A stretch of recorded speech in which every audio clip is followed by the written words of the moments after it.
ولقد ذرأنا لجهنم كثيرا من الجن والإنس لهم قلوب لا يفقهون بها ولهم أعين لا يبصرون بها ولهم آذان لا يسمعون بها أولئك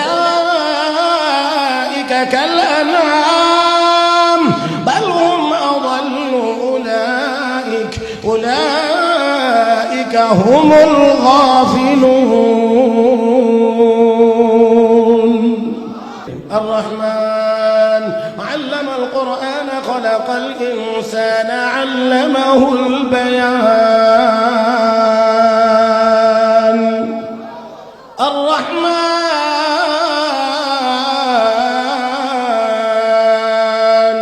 علم القرآن خلق الإنسان দয়াময় তিনি কে?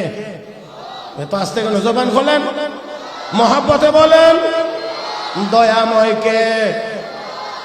আলহামদুলিল্লাহি রাব্বিল আলামিন আর রহমানির রহিম। আবার বলছি দয়াময় কে? আর রহমান দয়াময় তিনি যিনি আল্লামাল কোরআন শিক্ষা দিয়েছেন কোরআন, খালাকাল ইনসান সৃষ্টি করেছেন মানুষ। ও ভাই আগে বলছেন কোরআন শিখাইছেন, পরে বলেন মানুষ বানাইছেন। উল্টা হয়ে গেছে। বলার কথা ছিল সৃষ্টি করেছেন মানুষ, শিক্ষা দিয়েছেন কোরআন। ونشهد أن سيدنا وسندنا وحبيبنا وحبيب ربنا وطبيب قلوبنا ومولانا محمدا عبده ورسوله الذي أرسله بالحق بشيرا ونذيرا وداعيا إلى الله بإذنه وسراجا منيرا صلى الله تعالى عليه وعلى آله وأصحابه وبارك وسلم تسليما كثيرا. أما بعد فأعوذ بالله من الشيطان الرجيم. بسم الله الرحمن الرحيم. فلولا نفر من كل فرقة منهم طائفة ليتفقهوا في الدين ولينذروا قومهم إذا رجعوا إليهم لعلهم يحذرون. قال رسول الله صلى الله عليه وسلم طلب العلم فريضة على كل مسلم. صدق الله مولانا العظيم. وبلغنا رسوله النبي الأمي الكريم ونحن على ذلك لمن الشاهدين والشاكرين والحمد لله رب العالمين. اللهم صل على محمد وعلى آل محمد كما صليت على إبراهيم وعلى آل إبراهيم إنك حميد مجيد. اللهم بارك على محمد وعلى آل محمد كما باركت على إبراهيم وعلى آل إبراهيم إنك حميد مجيد. مركز الشيخ أرشد المداني مدرسة মানিক নগর মুগদা ঢাকার ইফতা বিভাগের ছাত্রদের পাগড়ি প্রদান উপলক্ষে আয়োজিত দ্বিতীয় বার্ষিক ওয়াজ ও দোয়া মাহফিলের চলমান অধিবেশনের অত্যন্ত শ্রদ্ধাভাজন সভাপতি দামাত বারাকাতুল আলিয়া উপস্থিত হযরত উলামায়ে কেরাম, সমবেত দিনদার ইমানদার মুসলমান ভাইরা, পর্দার আড়ালে অবস্থানরত শ্রদ্ধেয় সম্মানিত মা বোনেরা, রব্বে করিমের দরবারে শুকরিয়া আদায় করছি, যিনি আমাদেরকে অত্যন্ত দয়া করে, মায়া করে, মেহেরবানি করে দুনিয়ার সকল কাজকর্ম থেকে অবসর করে, গুনার কাজ থেকে হেফাজত করে, পবিত্র জুমার দিনে, মোবারক দিনে, আসরের নামাজের পরে অত্যন্ত মোবারক সময়ে, মোবারক মজলিসে, মোবারক ব্যক্তিদের সামনে মোবারক কিছু কথা বলার ও শোনার জন্য একত্রিত হয়ে বসার তৌফিক দান করেছেন।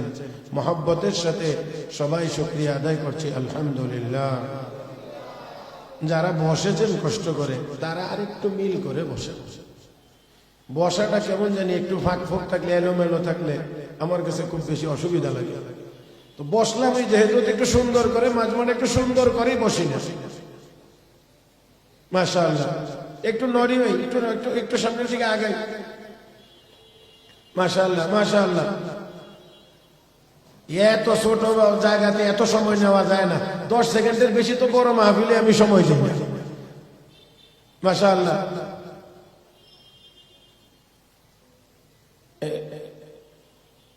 এইবারের হরকত রেগে জায়গা মতো হয়েছে, আলহামদুলিল্লাহ আলহামদুলিল্লাহ। এই যে এখানে এই জায়গাটা, জায়গাও দেখেন না, কোনানে বইতে হবে। মসজিদে গেলে দেখতে হয় কাতার কোনানে খালি আছে, কোন জায়গায় গিয়ে বসা যায়। তো ওয়াজ মাহফিলে গেলেও দেখতে হয় সামনে ফাঁক কোনানে আছে, কোন জায়গায় বসা যায়। মাশাআল্লাহ। এবার সবাই একটু আমার দিকে তাকান। সময় খুব বেশি না, তবে সময়টা অনেক দামি। আওয়াজ করতে আবার আওয়াজ করাইতে যাবো আরো কয়েক মিনিট না, তো আওয়াজ করতে করতে ওয়াজের টাইম শেষ। একটু নগদ এখন এই দেরি করে আস্তে আস্তে মানে কিছু করবার মতো সময় এখন না, এখন নগদ পিক আপ ধরতে হবে। কথা বুঝেন না? হ্যাঁ, তাহলে নগদ কথা বলতে হবে। যদিও আসরের পরে সময়টা কম, সময় কম, কিন্তু দাম কম না, দাম বেশি। এরপরও আবার শুক্রবার দিন, জুমার দিন, এই দিনের এই সময়টা আরো বেশি দামি। কথা ঠিক না? আরো বেশি দামি, আরো বেশি দামি। এখানে শুক্রবার, এই যে জুমার দিনটা, এই দিনটা আল্লাহ আখিরি নবীর বরকতে আমাদেরকে দিয়েছেন। আমাদের আগে কোন উম্মতকে আল্লাহ জুমার দিন দেন না। তাহলে আমরা কি একটু বলতে পারি, তাহলে আল্লাহ রহমতে আমরাও দামি? আরো আস্তে কর। আরে এক জুমার দিন, এক জুমার দিন, এক জুমার দিনের আমল যদি এই উম্মতের ঠিক হয়ে যায়, দুনিয়ার কোন নবীর কোন উম্মত এই উম্মতের সামনে সওয়াবের প্রতিযোগিতায় দাঁড়ানোর কোনো সুযোগই নেই। সুবহানাল্লাহ। আর একটু মহব্বতে। শুধুমাত্র এক জুমার নামাজ। বিশ্বনবী বলেন, সকাল সকাল জুমার দিন পাক পবিত্র হয়ে গোসল করে, উত্তম কাপড় পরিধান করে, পায়ে হেঁটে, বাহনে চড়ে না, মসজিদে যায়, ইমামের নিকটবর্তী হয়ে বসে, বেহুদা গল্প গুজব করে না, মনোযোগ সহকারে ইমামের খুতবা শ্রবণ করে, জুমার নামাজ আদায় করে আমার যে উম্মত বাড়িতে ফিরবে, বিশ্ব নবী বলেন আমার এই উম্মতের প্রতি কদমে কদমে আল্লাহ 1 বছরের নফল নামাজ, 1 বছরের নফল রোজার সওয়াব দান করবেন। 100 কদমের কমে তো কেউ মসজিদে যাইতে পারে না। হ্যাঁ, 100 কদম যদি হয়, আসা যাওয়া 200, আসা যাওয়া 200, ধরেন না 100 কদম দিয়ে যদি আপনি মসজিদ পর্যন্ত যাইতে পারেন, আসা যাওয়া 200 কদম। যদি একটা জমা আল্লাহর কাছে কবুল হয়ে যায়, তো আসা যাওয়ার ভিতরেই তো আছে 200 বছরের ইবাদতের সমান সওয়াব। জমা কমপক্ষে 60টা মাসে, কোন মাসে 5টা আছে। এখন 5টা যদি হয় যেই মাসে, ওই মাসে তো হবে 1000 বছর। তো মুসা আলাইহিস সালাম, ঈসা আলাইহিস সালাম, ইব্রাহিম আলাইহিস সালাম, ইয়াহইয়া আলাইহিস সালাম, জাকারিয়া আলাইহিস সালামের উম্মতেরা 1000 বছরে যত, আমরা 1 মাসে তত। না হইলেও তো 800 বছর। এটা তো আমি 100 কদমের কথা বলছি। যদি কদম আরো বেশি হয়, আরো যদি বেশি হয়, কি সৌভাগ্য আল্লাহ আমাদের, কি সৌভাগ্য আল্লাহ আমাদেরকে দিয়েছেন। আখিরি নবীর উম্মত আল্লাহ আমাকে আপনাকে বানাইছেন। নবী বড়, নবীর উপরে নাজিল হয়েছে কিতাব, সেই কিতাবও মর্যাদার দিক দিয়ে বড়। নবীদের মধ্যে বড়, আসমানি কিতাবের মধ্যে কোরআন বড়। মর্যাদার দিক দিয়ে কোরআন ছোট না বড়? বড় বড় বড় বড়। অতএব এই মর্যাদাওয়ালা কোরআন যার সিনার ভিতরে থাকবে, দুনিয়ার কেউ না মানলেও সে আল্লাহর দরবারে বড়, আল্লাহর দরবারে বড়। মুহতারাম হাজিরিন, মুহতারাম হাজিরিন, তাই আসুন আল্লাহ রাব্বুল আলামিন আমার তিলাওয়াতকৃত আয়াতে কারিমার মধ্যে বলেন, ফালাউলা নাফারা মিন কুল্লি ফিরকাতিন মিনহুম তাইফা। প্রত্যেক বড় দল থেকে একটা ছোট দল। সহজ ভাষায় সংক্ষেপে বলছি, কথা লম্বা কিন্তু আমার সময়ও কম, আর এই সময়ের ভিতরে অল্প করে কয়েকটি কথা বলবো। প্রত্যেকটি বড় গ্রুপ থেকে, বড় কাফেলা থেকে একটা ছোট কাফেলা দ্বীন শিখার জন্য যাবে। কথা বুঝতে পারছেন? বড় কাফেলার ভিতর থেকে একটা ছোট্ট কাফেলা দ্বীন শিখতে যাবে, তাই না? এখন কথা হইলো, তাহলে হাদিসে তো আছে তলাবুল ইলমি ফারিদাতুন আলা কুল্লি মুসলিম, ইলমে দ্বীন তলব করা সকল মুসলমানের জন্য ফরজ। তাহলে এখানে কোরআনের আয়াতে তো বলা হচ্ছে যে একটা দল যাবে, ছোট দল বড় দলের মধ্যে, আর এখানে সবার উপরে ফরজ। একেবারে সহজ কথা, যেখানে যে হাদিসে বলা হয়েছে সবার জন্য দ্বীনি ইলম অর্জন করা ফরজ, এটা হলো প্রাথমিক ইলম। প্রাথমিক ইলম, প্রাথমিক ইলম, প্রাথমিক ইলম দুনিয়ার সব মুসলমানের জন্য ফরজ। আরে যেমন ওযু শিক্ষা করা, ওযু কারে কয়, ওযু কেমনে করা লাগে, এই ওযুর ইলম অর্জন করা। নামাজ যেহেতু সব মুসলমানের জন্য ফরজ, অতএব ওযুর ইলম অর্জন করা সব মুসলমানের জন্য ফরজ। পুরুষের জন্যও ফরজ, মহিলার জন্যও ফরজ। ও মুসলমান, নামাজ পড়া ফরজ। এটা বাইতুল মুকাররমের খতিব সাহেব কয়ে দিছে না কাবা শরীফের খতিব সাহেব? আমার কথা বুঝিনি আপনারা, না বুঝতে অসুবিধা হয়। কে বলছেন নামাজ যে ফরজ? নামাজ ফরজ করছেন কে? নামাজ ফরজ করছেন আল্লাহ। তাহলে নামাজের জন্য পবিত্রতা লাগবে, পবিত্রতাও ফরজ। তাহলে ওযুও ফরজ করছেন কে? ইযা কুমতুম ইলাস সালাহ ফাগসিলু ওজুহাকুম ওয়া আইদিয়াকুম ইলাল মারাফিক ওয়ামসাহু রুউসাকুম ওয়া আরজুলাকুম ইলাল কাবাইন। তাহলে ওযুর কথাও আল্লাহ রাব্বুল আলামিন বলেছেন। এই আমাদের দেশে অনেকটি বুঝতে চায় না, অনেক লেখাপড়া করছে কিন্তু আসল লেখাপড়া না থাকার কারণে আউলায়া গেছে। এ ঠিকঠাক কালকে কইেন, আজকে না, আজকে তো ওয়া শুনবেন, কালকে ঠিক বেঠিক সুবহানাল্লাহ আলহামদুলিল্লাহ এটি কালকে বলবেন, কারণ আজকে বললে কষ্ট হয়ে যাবে বেশি। আমাদের দেশে কিছু বেশি শিক্ষিত আছে, মাথা আউলায়া যায়, বুঝেন না? যার কারণে তার কাছে ওযু ভালো লাগে না, অজগর ভালো লাগে। হ্যাঁ, এদের কাছে অজগর ভালো লাগে, ওযু ভালো লাগে না। আমার ভাইয়েরা, তোর কাছে যদি এতই অজগর পছন্দ লাগে, তাহলে তুই আমাজনে যা। আমাজন ওইখানে বড় বড় অজগর আছে, ওইখানে যা। কারণ এই বাংলা মুসলমানের দেশ, এই ঢাকা শহর মসজিদের শহর, এখানে আজান থাকবে, নামাজ থাকবে, ওযু থাকবে। আল্লাহ আমাদেরকে বুঝার তৌফিক দান করেন। তো ওযু নামাজ ফরজ করছেন কে? আমি কেন এই কথাগুলি বলাই জানিনি, কারণ এই বললে অনেকে খালি মৌলবীরা দোষা রাগ করে। এই জন্য আমি ঠিকানা কইয়া দিই, কে এই কাম কইরা দিছে। রাগ করলে ইহানে করো, আর ইহানে করবার আগে একটু নমরুদ্দার কথা যাতে মনে করে লো। কারণ নমরুদ ইব্রাহিম আলাইহিস সালামের সাথে রাগ করে কইছিল, ও ইব্রাহিম, তোর খোদারই মেরে না, তোর আল্লাহকে রাখবো না, মেরে ফেলবো। নাউযুবিল্লাহ, জোরে কার? কারে মেরে ফেলবে? আল্লাহরে বলে মেরে নেব, সর্বনাশ। আল্লাহ কই, এজন আমারে মারতে চাইতে একটু সুযোগ দে, আর একটু মাঠে নামো, একটু সুযোগ দে। তো সুযোগ দিছে, তীর মারছে, তীরের মধ্যে আল্লাহ কুদরতি ভাবে ফেরেশতারা দিয়ে রক্ত লাগায় তার সামনে ছাড়ছে, খুশিতে বাবা তীর নিয়ে দেখা ইব্রাহিম একবার খোদা হইছে। কেমন ব্যাককলের ব্যাককল, উপরের দিকে তীর মারলে বলে আল্লাহ মরে যায়। কেমন পাগল হইলে এমন কথা বলতে পারে? এইরকম কিছু পাগল সব যুগেই ছিল, এখনো আছে, কিয়ামত পর্যন্ত থাকবে। তবে সব পাগল আবার চিনাইয়া দেওয়া যায় না, কারণ পাগলেরও সেট আছে। সেট বুঝেননি আপনি? পাগলের সামনেও গিয়া যদি কোন তুই পাগল দেখবেন, হেরা করবো। তো কাজেই এই জন্য সব পাগলের আবার পরিচয় দেওয়া যায় না, চিনানো যায় না, নিজেরা কিছু চিনে নিতে হয়। মুহতারাম হাজরিন, আল্লাহ যেন আমাদেরকে সঠিক জ্ঞান, সঠিক ইলম আমাদেরকে দান করেন, সবাই বলি আমিন। তা আসেন, বলছিলাম ওযু করা লাগবে, ওযু করা ফরজ। তাহলে এই ওযুর ইলম, নামাজ পড়ার ইলম, নামাজের জন্য সূরা কেরাত লাগবে, দোয়া লাগবে, এইগুলো শিক্ষা করা, এটা হলো প্রাথমিক শিক্ষা। এই শিক্ষা সব মুসলমানের জন্য ফরজ, সব মুসলমানের জন্য। এই প্রাইমারি লেভেলের কোরআন ও হাদিসের ইলম অর্জন করা সকল মুসলমানের জন্য ফরজ। হাদিসে এই কথা বলা হয়েছে, আর আয়াতে যে বলা হয়েছে তোমাদের বড় দলের মধ্যে একটা ছোট দল দ্বীনি ইলম শিখবার জন্য যাবে, এটা হলো উচ্চ শিক্ষা। মানে উপরের ডিগ্রি, কথা বুঝেন নাই? এই উপরের ডিগ্রি অর্জনের জন্য লিয়াতাফাক্কাহু ফিদ্দীন, তাফাক্কুহ ফিদ্দীনের জন্য তারা তোমাদের মধ্য থেকে একটা দল যাবে। তাহলে প্রাইমারি লেভেলের ইলম সবার জন্য ফরজ। কোরআনের বিশুদ্ধ তেলাওয়াত শিক্ষা করা সব মুসলমানের জন্য ফরজ। ওযুর ফরজ কয়টা জানা সব মুসলমানের জন্য ফরজ। তায়াম্মুমের ফরজ কয়টা জানা ফরজ। গোসলের ফরজ কয়টা জানা ফরজ। গোসলের ফরজও জানে না, আরো মস্কারি করে একজনকে জিজ্ঞেসে গোসলের ফরজ কয়টা, তিনটা, কি কি, সাবান, শ্যাম্পু, গামছা।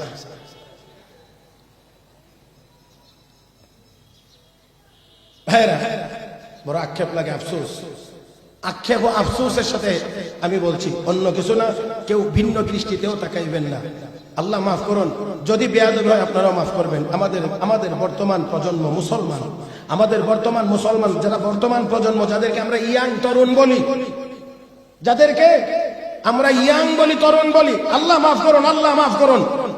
অনেক মুসলমান এমন আছে যেই মুসলমানের উপরে গোসল ফরজ হয়, কিন্তু ফরজ গোসল কেমনে করতে হয় জানে না। একবার যে না পাক হয়েছে, এমনও হয়ে থাকতে পারে কয়েক মাস চলে গেছে সে পাকই হইতে পারছে না। ভাইরা বড় কঠিন। কিন্তু মুসলমান জানেও না যে সে নাপাক হয়ে আছে, নাপাক রয়ে গেছে। হায় হায়, জীবন কোন দিকে চলছে, কোন হালতে চলছে। আল্লাহ মাফ করুন, আমি আপনাদেরকে এর চেয়ে বেশি আর ভেঙ্গে চুরে বুঝাইতে পারবো না। কিছু কিছু কাজ আছে যে কাজের দ্বারা গোসল ফরজ হয় মানুষের উপর। কিছু কাজ আছে মুসলমান আর অমুসলিম, আরেকভাবে যদি বলি মানুষ এবং জীবজন্তু জানোয়ার, জীবজন্তু জানোয়ারও এই কাজ রাস্তাঘাটে করে, কিন্তু তাদের জন্য গোসল টোসলের কোনো কথা নাই, কোনো বিধান নাই, কোনো কিছুই নাই। কিন্তু মানুষ, আমরা মুসলমান, আমরা নাপাক হয়ে গেলে সাথে সাথে পবিত্রতার নির্দেশ আল্লাহ রাব্বুল আলামিন দিয়েছেন, কিন্তু নাপাক হইতে জানি, পাক হইতে জানি। তাহলে আমার আপনার জীবনযাপন আর ওই জীবজন্তু জানোয়ারের জীবনযাপনের মধ্যে তো পার্থক্য হইল না, পার্থক্য থাকে। আল্লাহ আমাদেরকে মানুষের জীবনযাপন করার তৌফিক দান করুন, মহব্বতের সাথে বলি আমিন। মুহতারাম হাজিরিন, তাহলে তারা গিয়ে কি করবে? ওই যারা উচ্চ শিক্ষার জন্য যাবে, বড় কাফেলা থেকে, বড় দল থেকে একটা ছোট দল যাবে উচ্চ শিক্ষার জন্য। প্রাইমারি সবার জন্য বাধ্যতামূলক, উচ্চ শিক্ষার জন্য যাবে যারা, তারা গিয়ে কি কাজ করবে? তারা গিয়ে করবে এক কাজ, ফিরে এসে করবে এক কাজ। আল্লাহ, আমার কথা বুঝাইতে পারতেছি? তারা গিয়ে করবে এক কাজ, ফিরে এসে করবে আরেক কাজ। গিয়ে করবে কি? গিয়ে করবে লিয়াতাফাক্কাহু ফিদ্দীন, তারা তাফাক্কুহ ফিদ্দীন অর্জন করবে। আমার ভাইয়েরা, আল্লাহ রাব্বুল আলামিন এই কথা বলেন নাই লিয়াতাআল্লামু ফিদ্দীন, তারা ইলম শিখবে, শুধু এই কথা বলেন নাই। আল্লাহ বলেছেন লিয়াতাফাক্কাহু ফিদ্দীন, তারা তাফাক্কুহ অর্জন করবে। এই তাফাক্কুহের যে কথা, একটা কথা শুধু আপনাদের সামনে বলছি, তা হলো এই, যা শিখবে তা আমল করবে। যা শিখবে তা আমল করবে। এই জন্য আমাদের মাদ্রাসাগুলোতে শুধু পড়ানো হয় না, সাথে আমলের ট্রেনিং দেওয়া হয়। এত আস্তে ঠিক বললেন, আর একটু মহব্বতে বলেন। আমাদের এই মাদ্রাসাগুলোতে শুধু কিতাব পড়ানো হয় না, সাথে সাথে আমলের প্রশিক্ষণ হয়। শুধু মেসওয়াকের কথা কিতাবে পড়ানো হয় না, মেসওয়াকের আমল হয়। শুধুমাত্র টয়লেটের ভিতরে টিস্যু ব্যবহার করা, ফিলা ব্যবহারের কথা শুধু বলা হয় না, ব্যবহারের ট্রেনিং হয়, প্রশিক্ষণ হয়, সকলকে নির্দেশনা দেওয়া হয়, সকল ব্যবস্থাপনাও করা হয়, যাতে করে পবিত্রতা অর্জন করে। মুহতারাম হাজিরিন, শুধু তাহাজ্জুদের কথা কিতাবে পড়ানো হয় না, তাদেরকে প্র্যাকটিক্যালও করানো হয়। তাহলে যা শিখবে সেই অনুযায়ী আমল করবে। দুনিয়ার বহু জায়গাতে শিখবার ব্যবস্থা আছে, কিন্তু সাথে আমলের সমন্বয় নেই। শিক্ষা আছে, দীক্ষা নেই। যেটা সহজ বললে, শব্দ দুই শব্দে বললে সহজে বুঝে আসবে। অনেক জায়গাতে, অনেক প্রতিষ্ঠানে শিক্ষা আছে, কি নাই? দীক্ষা নাই। এখন অনেকে আবার শিক্ষা কোনটা আর দীক্ষা কোনটা? আমরা তো সবগুলোর একটাই মনে করি, শিক্ষা দীক্ষা। আমার ভাইয়েরা, শিক্ষা আছে, দীক্ষা নাই। এই দীক্ষা না থাকার কারণে যেই স্যারের কাছে পড়ে, এই স্যারের কলারও ধরে। এটা হলো দীক্ষার অভাবে। শিক্ষা তো আছে, কিন্তু স্যারে পড়াইছে, একটু অসুবিধা লাগছে, ধরে লেছে স্যারের। কিন্তু আলহামদুলিল্লাহ, সুম্মা আলহামদুলিল্লাহ, সুম্মা আলহামদুলিল্লাহ, আমাদের এই মাদ্রাসাগুলোতে শিক্ষার সাথে দীক্ষা থাকার কারণে ছাত্র যেমন যদ্দূরে ইলম অর্জন করতে পারে, অন্তত কোনো উস্তাদের কলারে ধরে না, বরঞ্চ সম্মানের সাথে উস্তাদের জুতা সোজা। শেখুল আরব আল আজম আওলাদ রাসূল সৈয়দ হোসেন আহমদ মাদানী নওয়ারাল্লাহু মারকাদা, ওনার উস্তাদ শাইখুল হিন্দ মাহমুদ হাসান দেওবন্দি রহমতুল্লাহ আলাইহি যখন ব্রিটিশরা ওই জালেমেরা যখন গ্রেফতার করে নিয়ে যায় মাল্টার দ্বীপে, তখন ছাত্র হুসাইন আহমদ মাদানী রহমতুল্লাহ আলাইহি তিনি বলছিলেন আমিও যাব, কারণ আমিও উস্তাদের সাথে স্বেচ্ছায় কারাবরণ করব, আমি জেলখানার ভিতরেও উস্তাদের খেদমত করব। আমার ভাইয়েরা, এটা হলো বিশ্ব নবী থেকে পাওয়া, আমাদের উত্তরাধিকার সূত্রে পাওয়া। সাহাবা একরাম নবীর খেদমত করেছেন। ওই ভাই, খেদমতের অর্থ আপনারা কেউ কেউ মনে করি আমরা দূর থেকে ভুল বুঝি, যাদের হয়তো বুঝি না অথবা যারা মানে বিকৃত মস্তিষ্কে তারা ভুল বুঝি, তারা মনে করি মাথায় তেল দেওয়া, পায়ে তেল দিয়ে দেওয়ার নামেই শুধু খেদমত। শুধু তা না, যা যা দরকার যখন সেটাই উস্তাদের খেদমত। বিশ্ব নবী রাহমাতুল লিল আলামিন নবী মুহাম্মদুর রাসূলুল্লাহ সাল্লাল্লাহু আলাইহি ওয়াসাল্লামের খেদমত সাহাবা একরাম করেছেন। সেই ধারাবাহিকতায় আমাদের এই মাদ্রাসাগুলোতেও ছাত্ররা খেদমত করে। আমরাও আমাদের উস্তাদদেরকে সুযোগ পাইলে এখনো খেদমতের চেষ্টা করি, পারলে জুতাটা এখনো সোজা করে দিই। মুহতারাম হাজিরিন, হযরত হুসাইন আহমদ মাদানী রাহমাতুল্লাহি আলাইহি তিনি স্বেচ্ছায় যাবেন, না তোমাকে নেওয়া হবে না, না তোমাকে নেওয়া হবে না, না আমি যাব। আমার ভাইয়েরা, এখানে একটু কথা মনে রাখতে হবে, খেদমতের সাথে আমাদের অনেক কিছু সম্পর্ক। ছাত্র উস্তাদের এই খেদমতের সম্পর্কের ভিতরে অনেক কিছু কথা চলে এসেছে। এই জন্য আরেকটা কথা বলবো, এই কথাটা ফিনিশিং হওয়ার আগে একটা কথা বলছি, সেটা হলো হযরত আকদাস মাওলানা আনোয়ার শাহ কাশ্মীরি রাহমাতুল্লাহি আলাইহি এই শেষ জামানা এত বড় মুহাদ্দিস আর জন্ম হয়নি। সেই হযরত মাওলানা আনোয়ার শাহ কাশ্মীরি রাহমাতুল্লাহি আলাইহি অসুস্থ, ডাক্তার পরামর্শ দিলেন আপনি দেওবন্দ ছেড়ে একটু কাশ্মীর চলে যান, আবহাওয়া পরিবর্তনে আপনার একটু স্বাস্থ্যের একটু পরিবর্তন হতে পারে, একটু সুস্থ হওয়ার আশা করা যায়। সেই পরামর্শ মোতাবেক তিনি দেওবন্দ ছেড়ে যখন কাশ্মীর যাইতেছিলেন, এমন সময় দাওরায়ে হাদিস পড়ুয়া এক ছাত্র গাড়ি নিয়ে প্রস্তুতি নিয়ে উস্তাদের পিছনে পিছনে হাঁটতে শুরু করছে।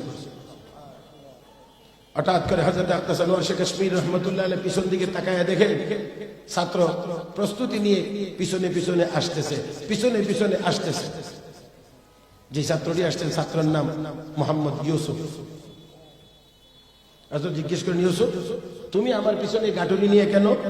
হযরত আমি আপনার খেদমতে চলে যাব। সবাই একটু খেয়াল করে আমার দিক তাকিয়ে খেয়াল করে কথাটা শুনবেন, কারণ সবাই ভালো খেয়াল থাকলে সহজে বোঝা সম্ভব। হযরত আমি আপনার খেদমতে যাব। তুমি না দাওরায়ে হাদিস পড়ো, তুমি আমার খেদমতে চলে যাবে, তোমার দাওরায়ে হাদিসের কি হবে? এতটুকু বলতেই ছাত্র ইউসুফ চোখের পানি ছেড়ে দিয়ে কাঁদেন আর বলেন, হযরত বেঁচে থাকলে জীবনে দাওরায়ে হাদিস অনেকবার পড়া যাবে, কিন্তু মাওলানা আনোয়ার শাহ কাশ্মীরি একবার দুনিয়া থেকে চলে গেলে আর কোনোদিন খুঁজে পাওয়া যাবে না। সেই জন্য আমি আপনার খেদমতে যাইতে চাই। 2 বছর খেদমতে ছিলেন। একদিন হযরত আনোয়ার শাহ কাশ্মীরি রাহমাতুল্লাহ আলাইহি জিজ্ঞেস করেন, ও ইউসুফ কোন জিনিসের অভাব অনুভব হয়, কোন জিনিসের কমতি আছে তোমার মধ্যে? তাদের মধ্যে অন্য কোনো কিছুই ছিল না, ছিল তো এলেমের পিপাসা। তাই তিনি বললেন, হযরত এলেমের সব লাইনে আমি দুর্বল, এলেমের সব লাইনে আমি দুর্বল। হযরত বসে গেলেন, বললেন ঠিক আছে, আমার এই কুতুবখানার ভিতরে যত কিতাব আছে প্রত্যেক বিষয়ের কিতাব থেকে একটা করে কিতাব নামাইবা, এক এক বিষয়ের একটা করে কিতাব নামাইবা। হযরত আকদাস মাওলানা ইউসুফ বিন নূরি রাহমাতুল্লাহি আলাইহি এই ব্যক্তি সেই মোহাম্মদ ইউসুফ, এই মোহাম্মদ ইউসুফ এবার এক এক বিষয়ের একটা করে কিতাব আনেন। হযরত আনোয়ার শাহ কাশ্মীরি তাকে 1 পৃষ্ঠা করে পড়ায় করে রাখো, আরেক বিষয়ের আরেকটা আনো, আরেকটা আনলেন 1 পাতা পড়ায় দিয়ে বললেন 1 পৃষ্ঠা পড়ায় দিয়ে রাখো, আরেক বিষয়ের আনো। এইভাবে করে করে এক এক বিষয়ের এক একটা কিতাব আনেন, 1 পৃষ্ঠা করে পড়ায়া সব কিতাব পড়ানোর পরে কয়, যাও ইউসুফ পড়ায়া দিলাম, এখন শুধু কিতাব বুঝবে না, আল্লাহ চাহে তো এখন থেকে তুমি কিতাবের ব্যাখ্যা লিখতে পারবে। সেই মোহাম্মদ ইউসুফই পরবর্তীতে আল্লামা ইউসুফ বিন নূরি রাহমাতুল্লাহি আলাইহি, যিনি বুখারী শরীফের ব্যাখ্যাও লিখেছেন, তিরমিজি শরীফের ব্যাখ্যাও লিখেছেন। হযরত মাওলানা হুসাইন আহমদ মাদানী রাহমাতুল্লাহি আলাইহি কি কয় কি হযরত মাওলানা হুসাইন আহমদ মাদানী রাহমাতুল্লাহি আলাইহি তিনি বললেন আমি আমার উস্তাদের খেদমতের জন্য যাব। না তোমাকে নেওয়া হবে না। জাহাজ যখন ছেড়ে দিয়েছে উনিও সমুদ্রে ঝাঁপ দিয়েছে। সুবহানাল্লাহ। আর একটু কষ্ট করে বলা, তিনিও ঝাঁপ দিয়েছেন, নেওয়া হয়েছে। উস্তাদের খেদমত জেলখানার ভিতরে, উস্তাদের খেদমত জেলখানার ভিতরে। একটু শীতের দিন, পানি গরমের কোনো ব্যবস্থা নাই। বন্ধুরা ওই বোতলের মধ্যে করে পানি ভরে সারা রাত পেটের সাথে চাপ দিয়ে ধরে রেখে ঘুরাইয়া ঘুরাইয়া, গরম তো বেশি হয় না, বাকি ঠান্ডাটা যেন একটু কম লাগে, এতটুকু ব্যবস্থা করে তাহাজ্জুদের সময় ওস্তাদের সামনে পানি পেশ করেছে, ওযুর পানি পেশ করেছে। শুধুমাত্র তা না, রমজান মাস চলে এসেছে, রমজান মাস চলে এসেছে। শাইখুল হিন্দ রহমাতুল্লাহ আলাইহি বলেন, ও হুসাইন আহমদ, আমার খতম তারাবির কি হবে? কারণ আমিও হাফেজ না, তুমিও হাফেজ না, খতম তারাবি কেমনে হবে? এই জেলখানার ভিতরে হাফেজ কোথায় পাবো? আমার খতম তারাবির কি হবে? কি হবে? কি হবে? অস্থির পেরেশান হয়ে গিয়েছেন ছাত্র হুসাইন আহমদ মাদানী। হযরত চিন্তা করবেন না, হযরত মাদানী রমজান মাসে রোজা রেখে দিনের বেলা এক পারা তিলাওয়াত করে মুখস্থ করেন, রাতের বেলা ওই এক পারা দিয়ে উস্তাদকে নিয়ে তারাবির নামাজ আদায় করেন। জেলখানার ভিতরে বসে কোরআনের হাফেজ, এটার নাম মৌলবী, এটার নাম মৌলবী। জেলখানার ভিতরে বসে কোরআনের হাফেজ। আমাদের ব্রাহ্মণবাড়িয়ার এক মাওলানাকে জেলে নেওয়া হয়েছে। মাওলানা মুফতি জেলে গেছে, মাওলানা মুফতি জেলে গেছে, 6 মাস ছিল। এবার বের হয়ে আসার সময় হাফেজ মাওলানা মুফতি হইয়া জেলখানা থেকে বেরিয়ে এসেছে। 6 মাসের ভিতরে 30 পারা কোরআনের হাফেজ জেল থেকে বের হয়ে এসেছে। মুহতারাম হাজরিন, মৌলবী তো এটা যেখানে যাইবে এখানেই কোরআনের কথা, যেখানে যাবে সেখানে কোরআনের তেলাওয়াত করবে। মুসলমান শুধু এক জায়গায় তেলাওয়াত না, রাস্তায় হাঁটবে তার জবানে তেলাওয়াতের উচ্চারণ চলবে। মুসলমান রাস্তায় চলবে, তার জবান দিয়ে লা ইলাহা ইল্লাল্লাহর জিকির বের হবে। মুসলমান যে বিমানে চড়বে সেখানে বসে বসে তাসবিহ পড়বে। মুসলমান সাবমেরিনে ডুব দিয়ে সমুদ্রের তলদেশে থাকবে, সেখানেও সে লা ইলাহা ইল্লাল্লাহর তাসবিহ পড়তে থাকবে। মুসলমান জঙ্গলায় যাবে, সেখানেও আল্লাহর নামের জিকির করবে। মুসলমান ফাঁসির মঞ্চে যাবে, সেখানে গিয়েও লা ইলাহা ইল্লাল্লাহ বলতে বলতে শাহাদাত বরণ করবে। আমার ভাইরা, তাই আসুন, আমি বলছিলাম যে এই বড় দল থেকে ছোট দল যাবে কোন শিক্ষার জন্য? প্রাইমারি না উচ্চ শিক্ষার জন্য? উচ্চ শিক্ষার জন্য যাবে। গিয়ে কি করবে? তারা তাফাক্কুহ ফিদ্দিন হাসিল করবে, অর্জন করবে, গিয়ে কাজ করবে। এটা মানে এলেম, কোরআন হাদিসের এলেম যেমন শিখবে, সাথে সাথে আমলের প্রশিক্ষণ নেবে, ট্রেনিং করবে। মানে যা শিখবে তা আমল করবে, যা শিখবে তা আমল করবে। কি বলেন ঠিক কিনা? আলহামদুলিল্লাহ, আলহামদুলিল্লাহ। আমরা মানে খুব সাহস করে দাবি করতে পারি, খুব সাহস করে দাবি করতে পারি সেই কোরআন হাদিসের এলেমের সাথে, সেই এলেমের সাথে মুহতারাম হাজরিন আমলের সমন্বয় একমাত্র কওমি মাদ্রাসাগুলোর ভিতরেই এখন আছে। এই জন্য আমাদের ওই যে দেখেন না একেবারে ছোট্ট ছোট্ট নাবালক যে বাচ্চাগুলো 7-8 বছর বয়স, তাদেরকেও যদি আপনি দাঁড় করায় দেন তাহলে দেখবেন মাশাআল্লাহ কি সুন্দর, মাথায় পাগড়ি থাকে, টুপি থাকে, সুন্নতি লেবাস থাকে, পকেটে মেসওয়াক থাকে, টিস্যু থাকে, দেখলেই বোঝা যায় পাক পবিত্র। আর আল্লাহ ফজল করমে আমাদের মাদ্রাসায় এই ছোট ছাত্রটা থেকে শুরু করে, এই ছোটটা থেকে শুরু করে বড়টা পর্যন্ত আমি 1 বছর সময় দিলাম। কোনো মাদ্রাসায় আপনি পরীক্ষা নিরীক্ষা করে দেখবেন 1 বছরের ভিতরে একটা নাবালক বাচ্চাও কোনোদিন দাঁড়ায় পেশাব করবে না। কিন্তু আর আমরা যারা মনে করি বাহ হামছে মন ডাঙ্গরে নিস, আমরার চেয়ে বড় শিক্ষিত কে আছে, হাম কিছু হুয়া হে মাশাআল্লাহ। এতটি গরুও একসাথে পেশাব করে না যতটি মানুষের বাচ্চা একসাথে দাঁড়াইয়া পেশাব করে। বহু জায়গায় আছে, বহু জায়গায় আছে। মুহতারাম হাজিরিন, তাই আসুন মানুষ যদি বানাইতে চান মানুষ, তাহলে কোরআনের শিক্ষা লাগবে। رب كريم بولين الرحمن علم القرآن خلق الإنسان علمه البيان الرحمن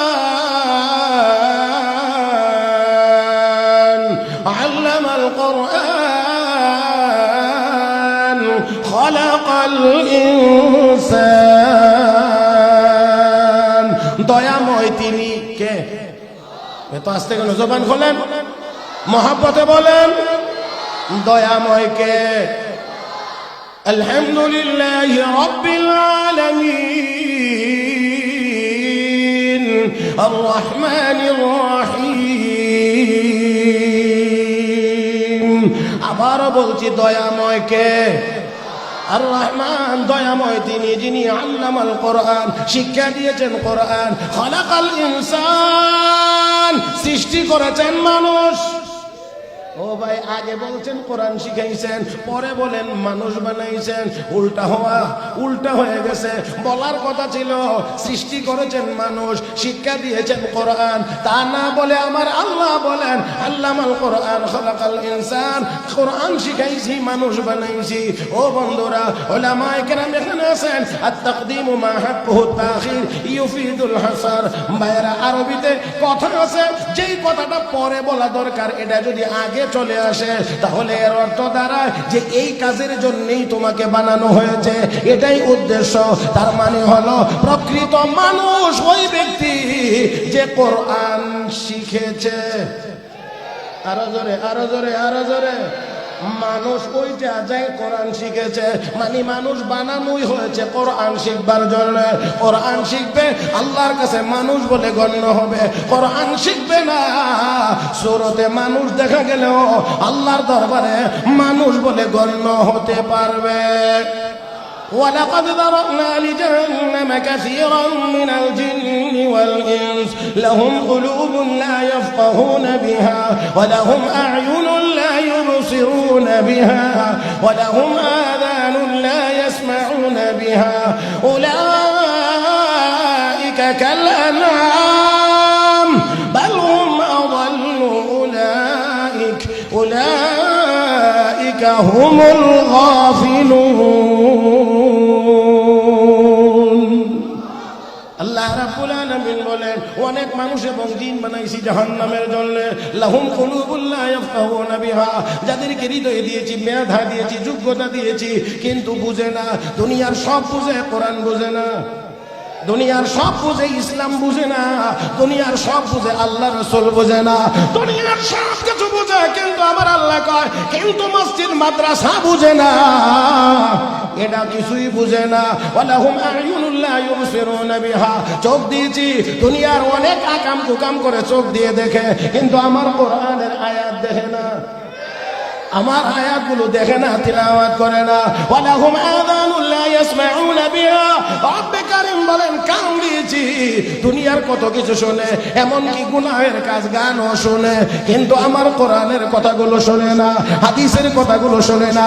উলামায়ে কেরামের ওই হকের আওয়াজটা তার কানে যায় না, সে শোনে না। আমার আল্লাহ বলেন উলাইকা কাল আনাম, আল্লাহ নিজে ঘোষণা দিয়ে বলেন তারা হলো চতুষ্পদ জানোয়ারের মতো। কার কথা? কার কথা? আল্লাহর কথা। আমার ভাইয়েরা, আমার বন্ধুরা, আল্লাহ রাব্বুল আলামিন কদ্দুর বলছেন জীবজন্তু জানোয়ারের মতো, পরে আমার আল্লাহ কয় বালহুম আদাল। আল্লাহ কয় না, শুধু কদ্দুর না, আরো নিকৃষ্ট, আরো নিকৃষ্ট, আরো পথভ্রষ্ট। কেন? জীবজন্তু জানোয়ারের মেধা এতটুকু না যতটুকু তোরে দিছি। জীবজন্তু জানোয়ারের মেধা এতটুকু না যতটুকু মানুষ তোরে দিয়েছে। তার মেধার ঘাটতি থাকার কারণে সে উল্টা পাল্টা করবে, এটাই স্বাভাবিক। কারণ পাগলে কি না একটা কথা আছে না, যে পাগল হয়ে গেছে, যার ব্রেন নষ্ট হয়ে গেছে, সে পরনের লুঙ্গি মাথায় বেঁধে ফেলবে, এটা নিয়ে কোনো ঝামেলা না, কারণ তার মাথাই হয়ে গেছে বিকৃত, নষ্ট। আমার ভাইয়েরা, তাহলে আসেন আল্লাহ কই জীবজন্তু জানোয়ার, কুকুর বানর বিড়ালকে যতটুকু মেধা দিয়েছি, মানুষ তোরে তো ততটা দেই না, তোর চেয়ে অনেক বেশি দিয়েছি, অনেক বেশি দিয়েছি। কুকুর বিড়ালের চাইতে তোরে বেশি সুন্দর করে বানাইছি, বানাইছিও সুন্দর করে, মেধাও দিয়েছি বেশি। রব্বে করিম ওয়াত-তিন ওয়াজ-যাইতুন ওয়া তুরি সিনিন ওয়া হাযাল বালাদিল আমিন লাকাদ খালাকনাল ইনসানা ফি আহসানি তাকওয়িম। হে বান্দা, চারটা জিনিসের কসম করে আমি মালিক বলছি, তোকে সবচেয়ে বেশি সুন্দর করে বানাইছি, সবচেয়ে বেশি সুন্দর করে বানাইছি। তাহলে মানুষকে আল্লাহ বেশি সুন্দর করে বানাইছেন, বেশি মেধা দিয়ে বানাইছেন, বেশি মেধা দিয়ে বানাইছেন। আমার ভাইয়েরা, আমার বন্ধুরা, আবার আবার আমার আল্লাহ কো আল্লামাহুল বায়ান, তোর ভিতরে যা আছে এটা প্রকাশ করবার মতো একটা ভাষা আমি আল্লাহ তোকে দান করেছি। বক্তব্য দেওয়ার, কথা বলবার একটা যোগ্যতা আমি আল্লাহ তোকে দিয়েছি। গরুর জিহ্বা আছে, দাঁত আছে, ঠোঁট আছে, আমরাও কথা বলি, জিহ্বা দাঁত ঠোঁটের সমন্বয়ে আমরা সুন্দর কথা বলতে পারি, কিন্তু গরুর এত কিছু থাকার পরেও গরু আমাদের মতো কথা বলতে পারে না। পারে না। রব্বে করিম পেটে তো আমি আল্লাহ তোদেরকে দিয়েছি। কেন দিয়েছি? কেন দিয়েছি? এই সব যোগ্যতা দিয়ে আমাকে চিনবে এই জন্য। কথা কয় না? কারে চিনবার জন্য? আল্লাহকে চিনবার জন্য। আর আল্লাহকে যে চিনে আল্লাহ এটাই বুদ্ধিমান, এটাই বুদ্ধিজীবী। إن في خلق السماوات والأرض واختلاف الليل والنهار لآيات لأولي الألباب الذين يذكرون الله قياما وقعودا وعلى جنوبهم ويتفكرون في خلق السماوات والأرض ربنا ما خلقت هذا باطلا سبحانك فقنا عذاب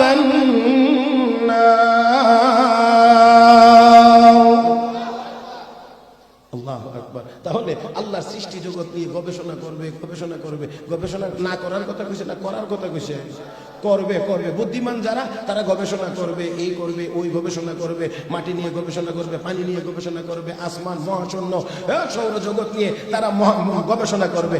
করার পরে সর্বশেষ রেজাল্ট, সিদ্ধান্ত তারা জানাবে রব্বানা মা খালাকতা হাযা বাতিলা, হে রব তুমি এগুলো বেহুদা অনর্থক বানাও নাই। সুবহানাক তুমি পবিত্র। ফাকিনা আযাবান নার, আমাদেরকে জাহান্নামের আগুন থেকে বাঁচাও। এই কথা যারা বলবে আল্লাহ আমার তালিকায় এরা বুদ্ধিজীবী হবে। আর যদি যত বেশি গবেষণা করবে, তত বড় করে যদি কয় দেয়ার ইজ নো গড, তাহলে বুঝতে হবে এটা আবু জাহেলের নাতিপুতি ছাড়া আর কিছুই হতে পারে না। মুহতারাম হাজিরিন, তাহলে মুসলমানদের প্রাইমারি কোরআন হাদিসের ইলম সবার জন্য ফরজ। উচ্চ শিক্ষার জন্য সবার ভিতর থেকে ছোট্ট একটা দল যাবে, কি বলেন ঠিক না? 1000 মানুষের মধ্যে 100 জন যাবে। 100 জন যাবে তাফাক্কুহ ফিদ্দিন অর্জন করার জন্য। তাফাক্কুহ ফিদ্দিন কি? যেমন ইলম শিখবে, সেই সাথে আমলের সমন্বয় করে পূর্ণ হয়ে ফিরে আসবে। আর ফিরে আসার পরে কি কাজ? ওয়ালিয়ুনদিরু কওমাহুম ইযা রাজাউ ইলাইহিম। রব্বে করিম কো তুমি ইলম শিখছো, যেমন হ্যাঁ তোমারও এখন একটা দায়িত্ব আছে। বলছিলাম না, ওই দ্বীনি ইলমের কেন্দ্রে গিয়ে করবে এক কাজ, ফিরে এসে করবে আরেক কাজ। ফিরে আইসা তার কাজ কি? ওয়ালিয়ুনদিরু কওমাহুম, ওয়ালিয়ুনদিরু কওমাহুম। যে ইলম শিখছে এই ইলমের মাধ্যমে জাতিকে সতর্ক করবে। এই গুনার কাজে যাওয়া যাবে না, এই নাফরমানিতে যাওয়া যাবে না, গেলে দুনিয়াতেও অশান্তি, পরকালেও অশান্তি। এই ভয়, এই সতর্ক করবে, ভয় দেখাবে। এটা হলো আলেমের কাজ। কথা বুঝেন নাই? ইলম অর্জন করে যখন সমাজে ফিরে আসবে, গেছিল কয়জন? 1000-এর মধ্যে 100 জন, বাকি আছে কয়শো জন? 900 জন। এই 100 জনের কাজ হলো এই 900 জনকে সতর্ক করা। মানে কোরআন ও হাদিসের ইলম যা তারা অর্জন করেছে, এই আলোকে তাদেরকে সাবধান করা, সতর্ক করা, গুনাহ থেকে বাঁচাইয়া তাদেরকে নেক আমলে অভ্যস্ত করানোর মাধ্যমে জান্নাতের উপযুক্ত করে তোলার চেষ্টা করা হলো আলেমের কাজ। তাহলে কয় কাজ? মাদ্রাসায় গিয়ে এক কাজ, ফিরে আইসা আরেক কাজ। যখন যাবে তখন ঠিক মতো শিখবে। একেবারে আরো সহজ শব্দে বলি, যখন মাদ্রাসায় যাবে তখন ঠিক মতো শিখবে, ইলমের আমলের সমন্বয়ে শিখবে। আর যখন ফিরে আসবে জাতিকে সতর্ক এবং সাবধান করবে। এটা হলো আলেমের কাজ। আমার ভাইয়েরা, তাও এই আপনাদের এই যে মাদ্রাসা মারকাজুশ শাইখ আরশাদ আল মাদানী, এই মাদ্রাসাতেও এখানে উচ্চ শিক্ষার ব্যবস্থা করা হয়েছে। উচ্চ শিক্ষা আমার ভাইয়েরা, এখানে দাওরায়ে হাদিস পাশ করা ছাত্রদেরকে ফতোয়া বিভাগে পড়ানো হয় ওই তাফাক্কুহ ফিদ্দিনের জন্য। কথা বুঝেন নাই? এই তারা যখন এখান থেকে পড়ে যাবে জাতিকে গিয়ে সতর্ক করবে। অতএব এই মাদ্রাসাগুলো, এই প্রতিষ্ঠানগুলো টিকে থাকার দরকার নাই না আছে? আল্লাহ আসতে করেন কিন্তু, হ্যাঁ টিকে থাকার দরকার নাই না আছে? ভাইরা, কেউ যদি মনে করে যে না টিকে থাকার দরকার নাই, তো আমরা বুঝি তার ভিতরে কোন জিনিস ঘুরপাক খাচ্ছে। চেয়ে চায় ইসলাম এই দেশে না থাকুক, ইসলাম মিটে যায়। ভাইরা, সেই জন্য টিকানোর জন্য আসরের নামাজের পরে একেবারে মাগরিবের আগ মুহূর্তে এই টাইমটা বড় কবুলের টাইম। দোয়া করলে দোয়া কবুলের টাইম। এই টাইমে আমার আসলে এই সুযোগও নাই, আর আমি এখন খুব একটা পারিও না, করিও না। তারপরেও মাদ্রাসার জন্য আল্লাহর কোনো বান্দা আছেন একটু নগদ বলবেন যে ইনশাআল্লাহ আমি 1000 টাকা এই মাদ্রাসার জন্য দেবো, এমন একটা আল্লাহর বান্দা আছে?